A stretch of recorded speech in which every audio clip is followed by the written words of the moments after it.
Welcome to the In My Opinion show. I'm your host, Ronald Barry Robinson. To view these shows, please go to flinttalkradio.com and scroll down to the In My Opinion show with Ronald Barry Robinson and friends. We are working hard to bring our millions of viewers worldwide professional, quality, and dignified programming. The In My Opinion show is brought to you by the Flint Inquirer newspaper, educating, enlightening, and empowering the community. For advertising information, email ronparker599@msn.com. We have a wonderful panel today. We have Miss Denise Smith Allen. Hello, Ron. And we have Mr. Henry Hatter.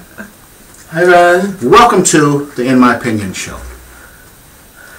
First of all, before we get started, I want to congratulate Mr. Hatter, our very own, one of the top vote getters for president of the Clio School Board. We want to congratulate you for that, Mr. Hatter. Thank you, Ron. And keep up the good work. You. We're going to talk about Arizona immigration law violates Constitution, guarantees racial profiling. Arizona's newly adopted immigration law is brazenly unconstitutional and will undoubtedly trample upon the civil rights of residents caught in its path. By requiring local law enforcement to arrest a person when there is reasonable suspicion that the person is in the country illegally, Arizona lawmakers have created a system that guarantees racial profiling. They also have usurped federal authority by attempting to enforce immigration law. Quite simply, this law is a civil rights disaster and an insult to American values. No one in our country should be required to produce their papers on demand to prove their innocence. What kind of country are we becoming? When Arizona Governor Jan Brewer was asked what an undocumented immigrant looks like, she responded, "I do not know what an illegal immigrant looks like. I can tell you that I think there are people in Arizona who assume that they know what an illegal immigrant looks like."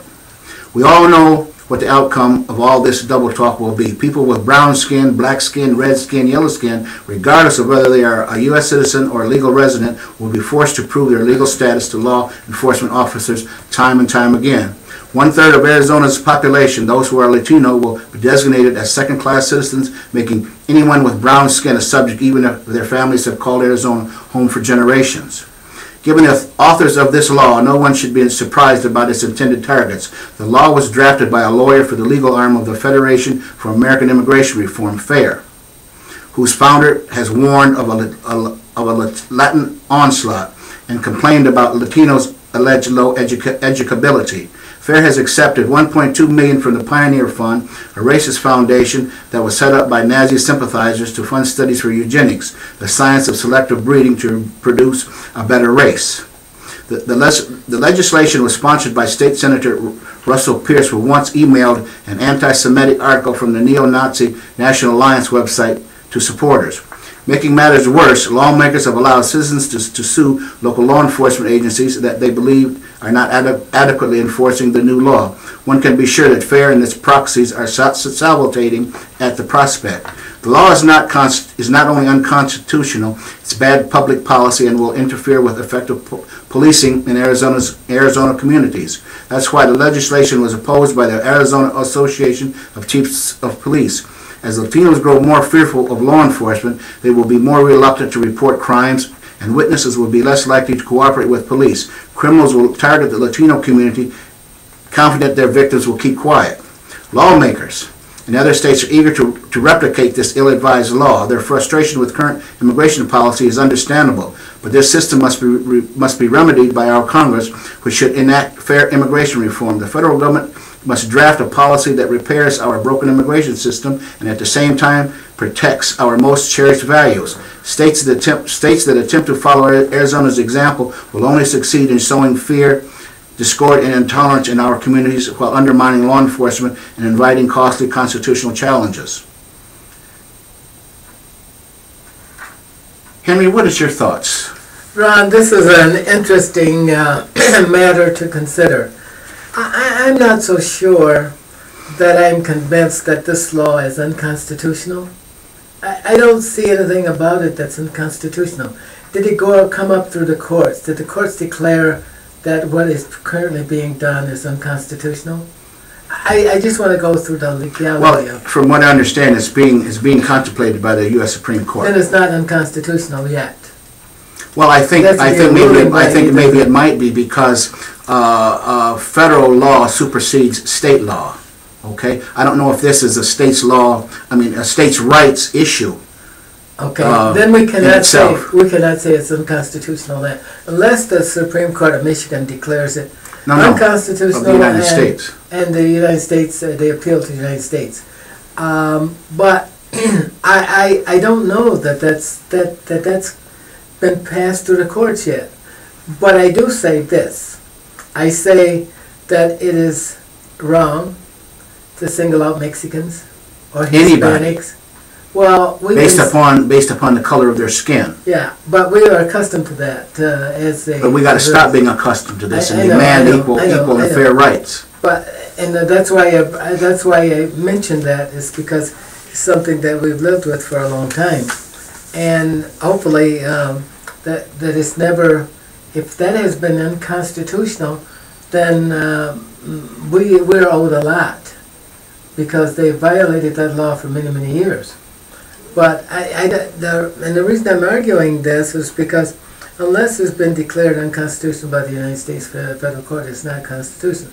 But it's probably abuses in the law. I believe that maybe the law is within its rights when there's an imminent threat and there's a reasonable suspicion that a certain person has done something wrong or is illegal. Law enforcement probably has that right already to stop you. Well, it all depends on the interpretation. If you have reasonable suspicion. Yeah, but what is a reasonable suspicion? I don't know yet. Just walking down the street, okay? And therein lies the difficulty. Or speaking a language that is not English. Now therein lies the difficulty. That's where the argument is. The argument is not that the law is unconstitutional, but the people that they stop must have done something with reasonable suspicion. And if they're using race or color of your skin, this is probably a great argument to take to the courts. But isn't this what white folks usually do anyway? Well, in many cases they don't have. In many cases they don't have suspicion. Yeah. I've been stopped. I don't know how many times. Okay, but just walking down the street or driving, or driving down the highway. But did you say that this is on the law books? They can stop you because of the color of your skin. Is that written into law? No. Oh, okay. Then we're just whistling Dixie. But it should. You're protected under the Constitution. Yeah. Okay. I'm with you. Oh, I'm with you. I'm with you. Denise, what is your thoughts? When I heard about what was going on in Arizona, a couple of things came to my mind. I thought about apartheid. I thought about persons that had to produce papers in order to travel from place to place, and how demoralizing and demeaning that is. And then I thought about here in America, in the South, and the Jim Crow laws and the black codes. And I thought, here we are in the 21st century, we're dealing with diversity and all of that, and we know that even with the last census, although it hasn't been completed yet in terms of the numbers, but we know that the demographics in America is changing. And I think that there are a lot of people in America who are not happy with that. And so I see that there's going to be a challenge because the status quo actually is not happy with the system the way it's looking. So they're going to try to put in place some laws maybe on a local level to try to begin to dismantle what they perceive to be an erosion of their power. But I think Henry made the point that right now it has become a law, whereas it's going to be challenged by the court system. But the thing about it is, I think a lot of people who have good conscience and good understanding are already incensed by this whole process, and already we're hearing about different organizations that are speaking out against it, and also are boycotting the state because they're letting them know that this is something we're not pleased with as Americans. How can we do this? This is taking us back, and we can't afford to go backwards when we are living in a democracy, and the world is looking at us. The whole world is looking at us, and this is a mockery to the American people for this to take place. Absolutely, right. Absolutely, and you're talking about, you know, Jim Crow's laws. This is how it started back then, okay? Local and state authority, all right, started this, and that's why we're still, you know, as a group of people, we're still segregated in many instances.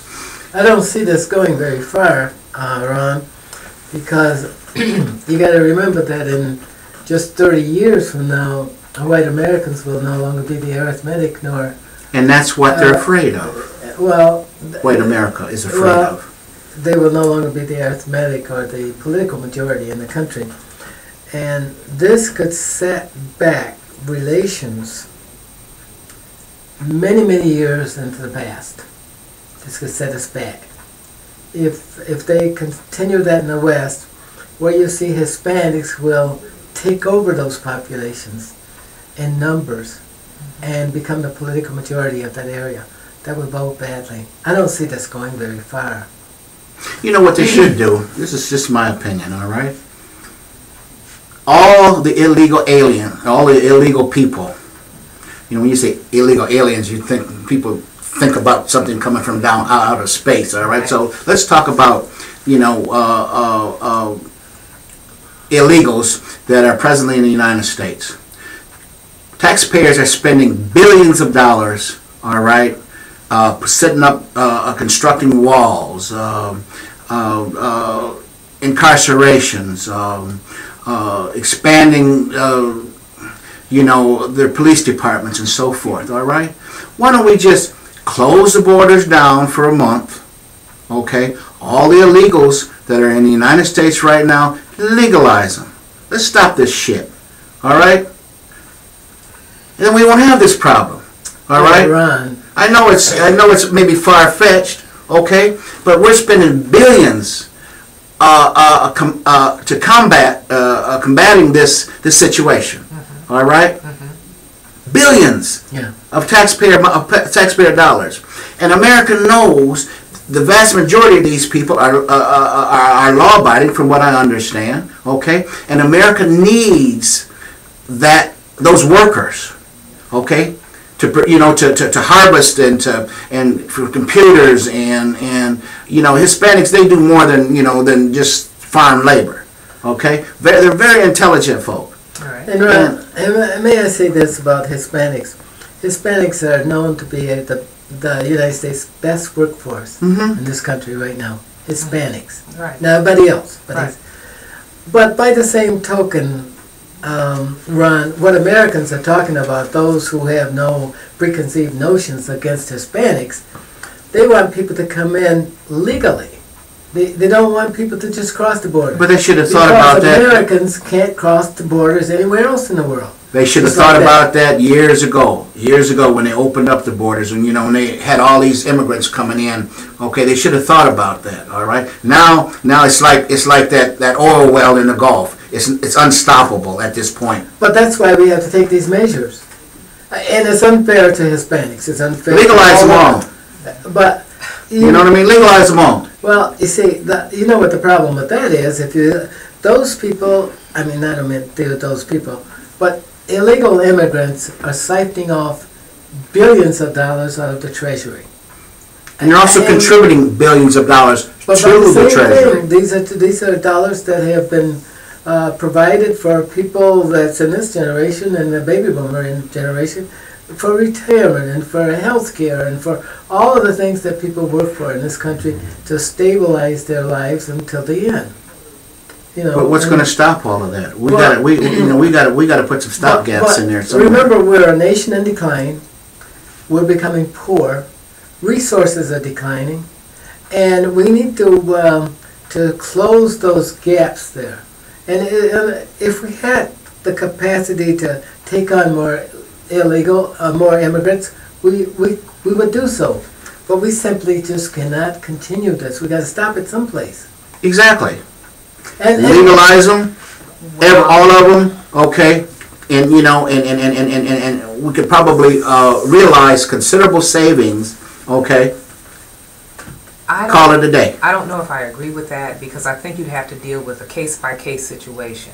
Oh, but people that have committed crimes, we don't want those. Well, but see, that goes by, like I said, the case-by-case situation, because you may have people who have come here for a variety of reasons. Mm-hmm. Yes, we know we'll have the criminal element, but we also may have some people who have come here maybe for health reasons, Mm-hmm. you know, to get the health care that they're not affording, you know. Mm-hmm. I mean, there are just a numerous amount of circumstances that we would have to sit down, and who knows how much this would cost us, you know. So to sit out and say, well, we're going to just grandfather everybody in, I think that would be more costly in the long run.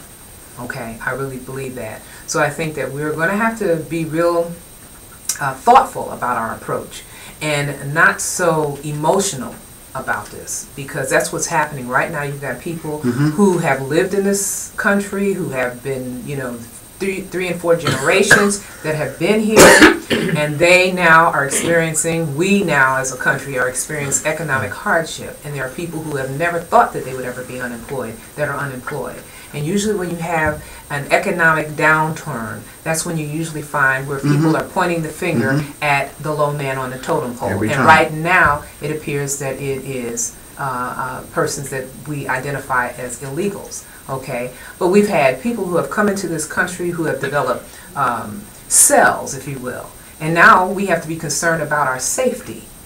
Okay, I mean, as Americans, we have to be very concerned about our safety, because just here recently we had, you know, the scare in Times Square. You know, and again, we're looking at a person who was of color, if you will. So, I mean, this thing is much bigger than, you know, I think our discussion or anything else. But the idea is that Arizona is taking a measure that's drawing attention, that's going to create more dialogue, because we definitely have to do something. But right now, what they're doing doesn't sit well with most of us. Well, right, I understand that. Whenever there's a downturn, it's not just affecting, you know, Hispanics and Mexicans, but it's affecting, you know, poor whites, African Americans, all different nationalities, and so forth. And Ron, before you go on, well, some of the things that Hispanics have done have just entrenched many white Americans. Turning the flag upside down at the Artebello High School in Los Angeles. I think that just infuriated a lot of Americans, because they get these emails from them. Just around the country, they're not all from people of the Tea Party. They're from Americans, Democrats, Republicans, blacks, whites, who are kind of really ticked off. They're incensed. Yeah. They're incensed because, like I said, this thing has become very emotional for a lot of people. But that's just a small segment of society. We should not indict, you know, a whole race of people because of the actions, you know, of a few. Okay, we should not do that. And historically, Arizona, Texas, Oklahoma, New Mexico, okay, Texas, white America stole these lands from Mexico. They spilled blood all the way from the Atlantic to the Mississippi. Exactly. So these are just people wanting to come home, okay? But then that's probably another show, all right? Could be. But that's the way acquisition of land is. It's always that way. This is the United States now, and we got to keep it contiguous and hold. We don't concede anything, we get back nothing. Obviously. Take no prisoners. Okay. In the news, white officer made up black shooter. White Philadelphia police sergeant made up a story about being shot by a black man while on patrol last month, and actually shot himself intentionally for unknown reasons. Sergeant Robert Ralston, 46, confessed Ramsey said Ralston has been suspended with intent to dismiss but will not face criminal charges because he was given immunity for the confession. Ramsey said Ralston must pay for the cost of the manhunt. The case was especially troubling, Ramsey said, because Ralston identified his supposed attacker as black. He wanted the story to be consistent with the environment he was in, a largely African-American neighborhood. The police commissioner said, "I'm troubled by this whole situation." Ralston, a 21-year veteran, told police he stopped two black men April 5th along some railroad tracks. He said one of them put a gun to his head, but he knocked the weapon away and suffered a graze to a shoulder when it fired. Both men fled, he said. Investigators found inconsistencies and forensic evidence didn't match Ralston's story. This shit happens all too often to people of color. He may have gotten immunity from the Philadelphia authorities, but not from the federal government. He should be prosecuted for a hate crime by the Justice Department. Look at the turmoil and lives disrupted in the black community because of a white lie. This is what we face, in communities of color. All right. This is not the first story like this. Okay. We've seen where a white man murdered his wife and the fetus, saying the blame he blamed black folk. All right. This stuff goes on too often, and it's got to stop. That's why I think in a lot of cases, especially in the black community, this is my opinion, all right, why people don't trust the cops, all right, because some of them, this is not an indictment of all cops, but some of them, all right, as we mentioned in an earlier segment, in terms of what's going on in Arizona, more profiling, all right. It's easier to blame a person of color, okay, than to take responsibility or just not do the crime. Denise, what is your thoughts? Well, it's sad and it's troubling. Again, as you say, there's a systematic situation where blacks have been profiled. But I think I'm listening to this story and I'm thinking, what was going on with that particular officer? As you read it, you mentioned he had been on the force for something like 21 years. And perhaps he had been working in that particular area for a substantial amount of time.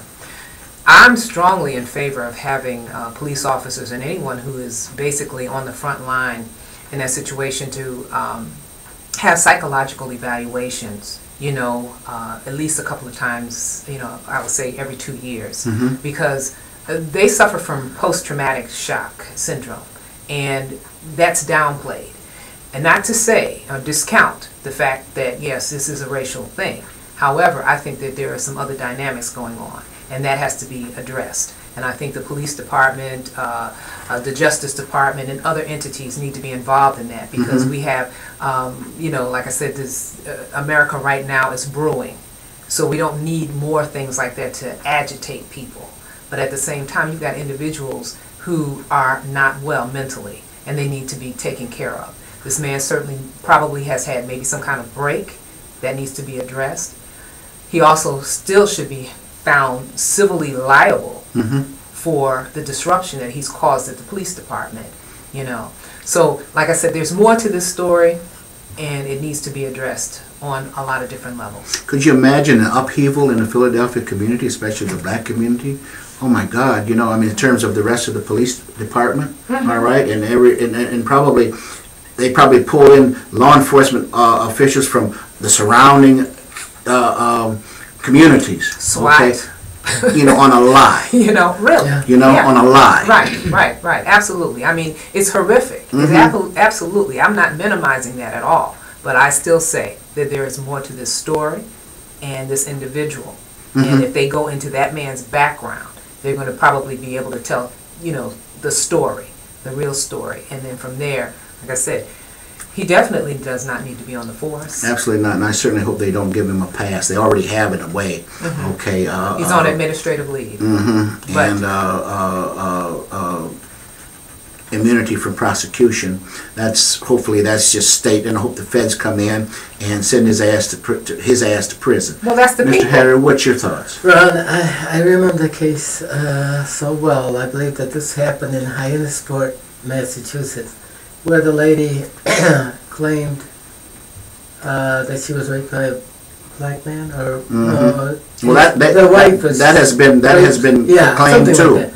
Well, this was a case dealing with a police officer too, where he had claimed that that some damage was done to him or his family by a black man. Those things just wreak havoc with black men. Sure. Yeah, you're a black woman, Mhm. but nothing makes a black man angrier than being, or any man. This is probably true of white men too. It's just the idea that someone would use an accusation like that to hurt a whole race, a whole culture of people. Sure. That's wrong. And I can see why Ron believes that it's a very egregious crime to commit against a culture or race. I agree. But the good news is, Ron, you know there's some good news behind these clouds. The incident rate is reduced. See, years back, 20 years or 30 years or 40 years ago, that was kind of the random thing to do. Now, it's, you read about dispersed incidents because there are other people, like Denise has said, that a nation is in a boil or a bubble, and things are changing, and the rest of the community don't buy all of this stuff. Unfortunately, this is a great conversation, but we have to bring this segment or this show to a close. But first, at this time, we must bring the In My Opinion show to a close. But first, we want to thank everyone that makes these programs possible. We especially want to thank our viewers. To contact the In My Opinion show, email inmyopinionrbr at inmyopinionrbr@att.net. Until next time, stay focused.